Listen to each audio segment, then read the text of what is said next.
ಇನ್ನು ಡಿಕೆ ಕ್ಯಾಬಿನೆಟ್ನಲ್ಲಿ ಸಚಿವ ಸ್ಥಾನ ಸಿಗದ ಹಿನ್ನೆಲೆ ರಾಜೀನಾಮೆಗೆ ಮುಂದಾಗಿರುವಂತಹ ಗುಬ್ಬಿ ಶ್ರೀನಿವಾಸ್. ಡಿಕೆ ಕ್ಯಾಬಿನೆಟ್ನಲ್ಲಿ ಸಚಿವ ಸ್ಥಾನ ಸಿಗದ ಹಿನ್ನೆಲೆ ಬ್ಯಾಕ್ ಟು ಬ್ಯಾಕ್ ನಾಯಕರು ರಾಜೀನಾಮೆ ಕೊಡ್ತಿದ್ದಾರೆ. ಇದೀಗ ಗುಬ್ಬಿ ಶ್ರೀನಿವಾಸ್ ಕೂಡ ಸೇರ್ಪಡೆಯಾದರು. ಗುಬ್ಬಿ ಶ್ರೀನಿವಾಸ್ಗೆ ಕರೆ ಮಾಡಿರೋ CM DK Shivakumar. CM DK Shi ಜೊತೆ ಮಾತನಾಡಿರುವ ಗುಬ್ಬಿ, ಸಚಿವರಾದ ಚೆಲುವರಾಯಸ್ವಾಮಿ, ಬಾಲಕೃಷ್ಣ ಅವರಿಂದಲೂ ಕೂಡ ಕರೆ ಹೋಗಿದೆ, ಗಡಿಬಿಡಿ ಮಾಡಬೇಡಿ ಅಂತ. ಗಡಿಬಿಡಿ ಮಾಡೋದಕ್ಕೆ ಹೋಗಬೇಡಿ, ಕ್ಯಾಬಿನೆಟ್ನಲ್ಲಿ ಸಚಿವ ಸ್ಥಾನ ಸಿಗಲಿಲ್ಲ ಗುಬ್ಬಿ ಶ್ರೀನಿವಾಸ್ ಅವರಿಗೆ. ಪಾಪ ನಿರಂತರವಾಗಿ ಗೆದ್ಕೊಂಡು ಬಂದಿರತಕ್ಕಂತಹ ಶಾಸಕರವರು.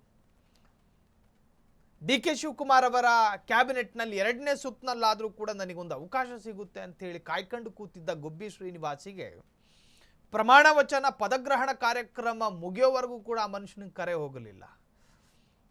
ಸಿಗುತ್ತೆ ಅನ್ನೋ ನಿರೀಕ್ಷೆಯಲ್ಲಿ ರಾಜೀನಾಮೆಗೆ ಮುಂದಾದರು ಶ್ರೀನಿವಾಸ್.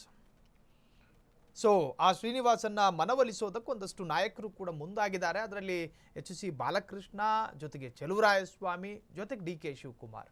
ಗಡಿಬಿಡಿ ಮಾಡೋದಕ್ಕೆ ಹೋಗಬೇಡಿ, ತಾಳ್ಮೆಯಿಂದ ಇದ್ದು ಬಿಡಿ, ಇವತ್ತಲ್ಲ ನಾಳೆ ಸಿಕ್ಕಿತು ಅಂತ ಹೇಳಿ ಒಂದು ಸಣ್ಣ ತೆಳುವಾದ ಭರವಸೆಯನ್ನು ಕೊಟ್ಟಿದ್ದಾರೆ. ಇನ್ನು ಆ ಭರವಸೆಗೆ ಕನ್ವಿನ್ಸ್ ಆಗ್ತಾರೋ ಅಥವಾ ರೆಬಲ್ ಆಗ್ತಾರೋ ಗೊತ್ತಿಲ್ಲ.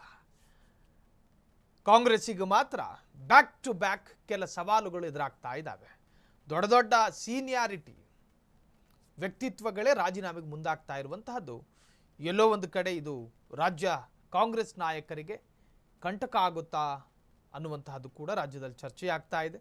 ಈ ಬಾರಿಯ ಡಿ ಕೆ ಶಿವಕುಮಾರ್ ಅವರ ಸಂಪುಟ ಪುನರ್ರಚನೆ ನಿಜಕ್ಕೂ ವಿವಾದಕ್ಕೆ ಅವಕಾಶ ಮಾಡಿಕೊಟ್ಟಿದೆ.